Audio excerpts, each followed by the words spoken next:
Left ফ্ল্যাঙ্কে Faisal Ahmed Fahim. Faisal Ahmed ফাহিমের supply, Rakib হেডারের জন্য jump করেছিলেন, হয়নি।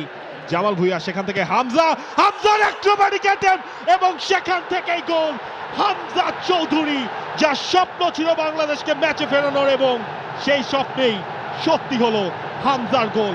পঞ্চম ম্যাচে তৃতীয় গোল হামজার।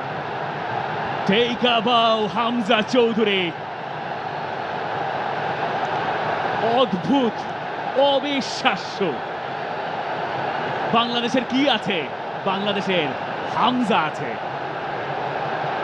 ওভারহেড কিকে জাতীয় স্টেডিয়ামে প্রাণ ফেরালেন বাংলাদেশের Hamza Chowdhury, the one and only।